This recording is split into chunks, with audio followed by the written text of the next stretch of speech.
जय श्री कृष्णा। कैसे हैं आप लोग फ्रेंड्स। आज की चर्चा बेहद ही महत्वपूर्ण भाव से संबंधित होने वाली है।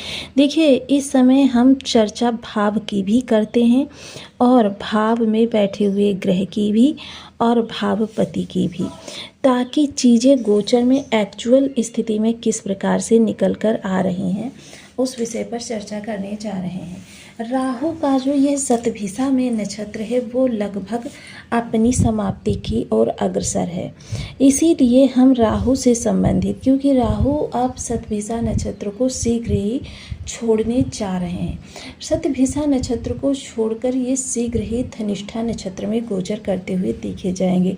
धनिष्ठा नक्षत्र जो कि काफ़ी महत्वपूर्ण नक्षत्र है, जिसके कि स्वामी मंगलदेव महाराज होते हैं। अब राहु की विशेषताएं क्या होती हैं, क्योंकि राहु देखिए विस्तारकारी ग्रह माने जाते हैं। चीज़ों में कई गुना अधिक विस्तार देने का इनका कार्य होता है।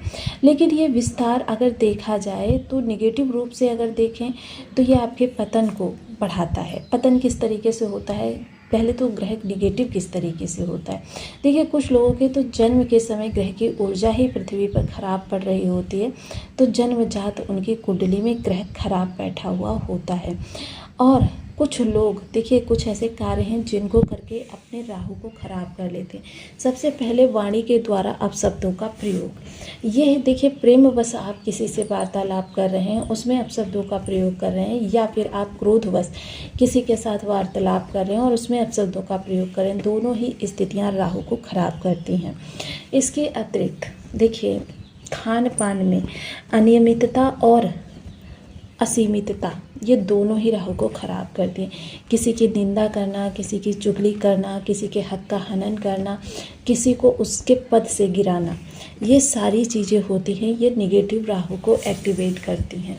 वहीं आउट ऑफ द बॉक्स जाना, अपनी स्किल्स को अपडेट करते रहना और किसी बाउंडिंग में ना बंधते हुए रूढ़िवादी परंपरागत तरीक़ों से निकलकर कुछ नए तरीके ईजाद करना, ये सभी कुछ अच्छे राहु की पहचान बन जाते हैं।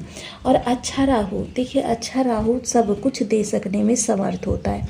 इसके लिए ना तो चीज़ों को देने की कोई बाउंडेशन होती है और ना ही समय की कोई पाबंदी।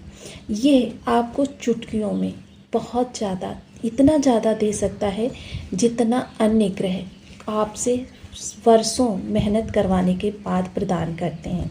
तो देखिए, ये चर्चा जो रहेगी राहु विशेष रहेगी, क्योंकि राहु का आगामी समय में धनिष्ठा नक्षत्र से गोचर होना। धनिष्ठा नक्षत्र स्वामी मंगल हैं, जो कि अग्नि तत्वीय ग्रह हैं। अब अग्नि तत्वीय ग्रह, लेकिन धनिष्ठा नक्षत्र को देखिए, अगर आकाश मंडल में देखा जाए तो ये कुछ ऐसे तारों के समूह को कहते हैं जो तारे बल से जुड़ जाते हैं। यानी कि राहु की सोच को बल का साथ मिलेगा। विशेषता राहु सिर्फ मस्तिष्क है और ये सिर्फ सोचने का ही कार्य करते हैं, किंतु अब जब मंगल के प्रभाव में आएंगे तो ये कर्मठ भी बन जाएंगे, एक योद्धा भी बन जाएंगे, क्योंकि मंगल को सेनापति माना जाता है। और सेनापति जब युद्ध स्थल में अपनी रणनीतियों का प्रयोग करने पे आता है तो जाहिर सी बात है, शत्रु के पैर उखाड़ देता है। तो यदि आपकी लग्न में कुंडली के प्रथम भाव में 12 नंबर बना हुआ है तो ये राशिफल आपके लिए। यदि कुंडली में कहीं भी चंद्रमा के साथ 12 नंबर बना हुआ है तो ये राशिफल आपके लिए है। कुंडली ना होने की स्थिति में आप इसे नाम राशि से भी देख सकते हैं। यदि अभी तक आपने अपने इस चैनल को सब्सक्राइब नहीं किया है तो प्लीज़ सब्सक्राइब कर लीजिए, वीडियो को लाइक कर दीजिए, चैनल को शेयर कर दीजिए। इससे होगा क्या कि हमारे आने वाले हर वीडियो की नोटिफिकेशन मिल सकेगी आपको सबसे पहले। एक प्यारा सा कमेंट करना बिल्कुल ना भूलें। कमेंट से हमें बहुत मोटिवेशन मिलता है, हौसला मिलता है और ये पता चलता है कि आप और क्या जानना चाहते हैं। सर्वप्रथम राहु की सोच इस समय कर्म से जुड़ेगी। तो देखिए, राहु को किसी अन्य ग्रह के साथ की आवश्यकता नहीं रह जाएगी। जैसे कि देखिए, अब मस्तिष्क विचारधारा आपकी चल रही है, लेकिन कर्म कौन करेगा, बॉडी करेगी। लेकिन इस समय राहु आप स्वयं ही मस्तिष्क को इतना ज़्यादा डेवलप करने वाले हैं, उसकी क्षमता को इतना ज़्यादा बढ़ाने वाले हैं कि जिस स्थान से आप सोचने विचारने का काम करते हैं उसी स्थान से अब आप अपने जीवन को आगे बढ़ाने का भी कार्य करेंगे। यानी कि माइंडली किसी राइटिंग से जुड़े हुए हैं या किसी भी तरीके से आप इंजीनियरिंग से जुड़े हुए हैं, मेडिकल लाइन से, जहाँ मतलब पढ़ाई का स्किल का ज़्यादा प्रयोग होता है, किसी भी ऐसे कार्य से जुड़े हुए हैं, तो यह समय काल आपके लिए काफ़ी उत्तम या कह सकते हैं शानदार परफॉर्मेंस के लिए जाना जाएगा।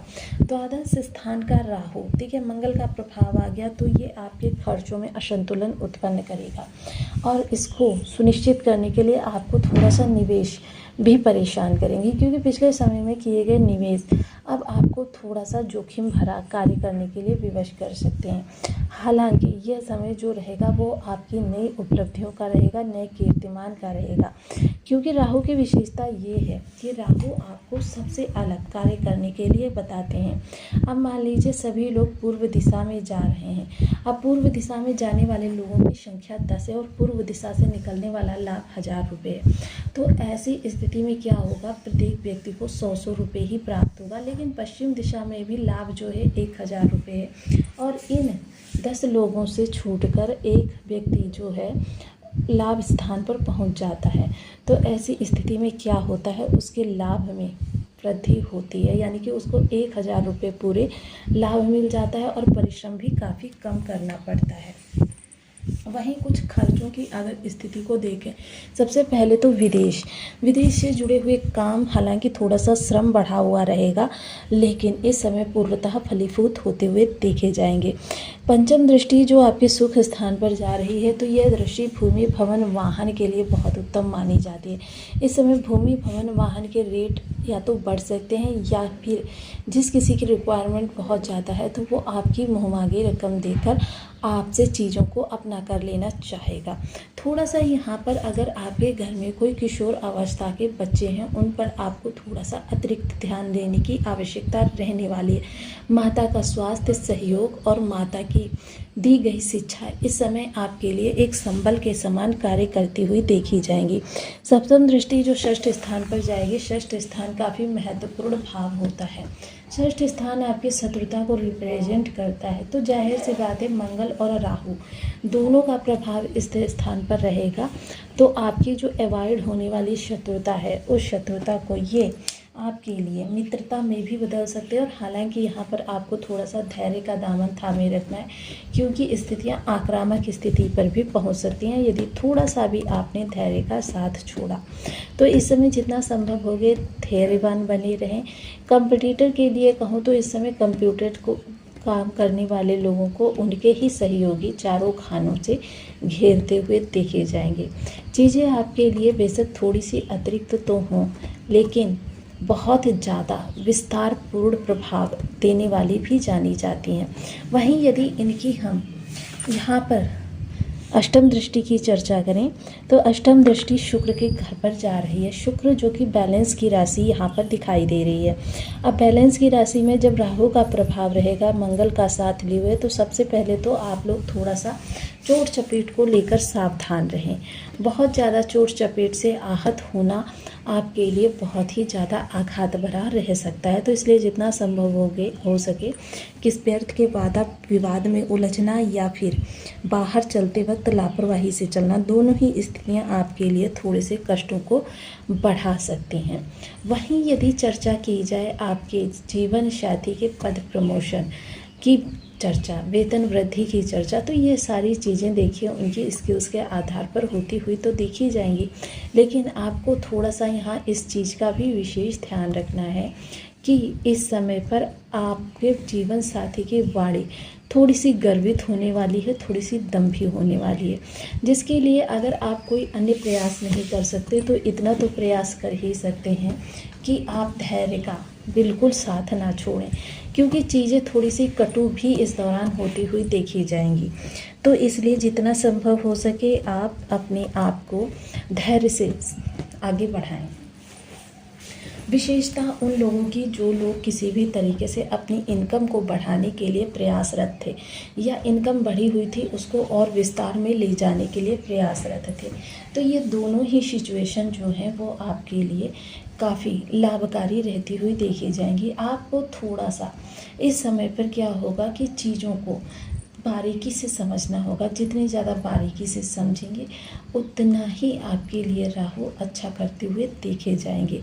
चीज़ें एक कह सकते हैं कि जो लोग शल्य क्रिया से जुड़े हुए हैं या फिर आपके लिए जो लोग गुप्तचर विभाग से जुड़े हुए हैं, इंटेलिजेंस डिपार्टमेंट से जुड़े हुए हैं या फिर अन्य प्रकार की जो भी इस तरीके से महकमे में जॉब्स होती हैं उनसे संबंधित अगर आप प्रयासरत हैं तो फिर देखिए इस समय अचानक ही आपके सामने चीज़ें निकल कर आएंगी। मान लीजिए कि आपने किसी भी तरीके से चाय बनाई है, चाय में थोड़ा सा आपका नमक कम रह गया तो यह चीज़ें आपके लिए थोड़ा सा डिफ़िकल्ट को जन्म देंगी। तो ये चीज़ें इस समय पर आपको थोड़ा सा ध्यान रखना चाहिए। अब चर्चा करते हैं राहु से संबंधित विशेष उपायों की।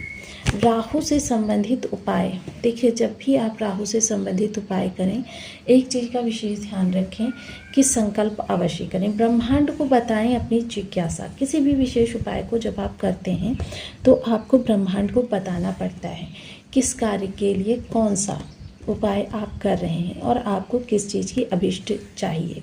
तो देखिए मोस्टली राहु से का जो सबसे बेस्ट उपाय है वो है मछलियों को भोजन कराना। तो जितना ज़्यादा आप मछलियों को भोजन कराएंगे उतना ही ज़्यादा राहु आपके लिए अच्छा करते हुए देखे जाएंगे। अब बहुत से लोग जिस समय पर मैंने फर्स्ट टाइम ये उपाय बताया था मुझे कमेंट किया था कि भाई हमने तो घर में एक्वेरियम रखा हुआ है, हम नित्य प्रति भोजन कराते हैं, हमारे राहु बहुत अच्छा प्रभाव नहीं दे रहे हैं। तो क्या है ऐसे लोगों के लिए, क्योंकि जब भी हम कोई पेट या कोई भी ऐसी चीज़ घर में रखते हैं उन्हें हम पारिवारिक सदस्य की तरीके से स्नेह और उनका भरण पोषण करते हैं। लेकिन अगर यहीं पर क्योंकि परिवार के सदस्यों को भोजन कराना, उनकी जिम्मेदारियों को उठाना, उनकी ज़रूरतें पूरी करना किसी भी दृष्टि से उपाय की श्रेणी में नहीं आता है। साथ ही साथ राहु के लिए देखिए 10 अंधजनों को भोजन कराना भी आपके लिए बहुत ही उपयुक्त साधन रह सकता है। जब आप वर्ष में एक बार शनिवार के दिन 10 अंधजनों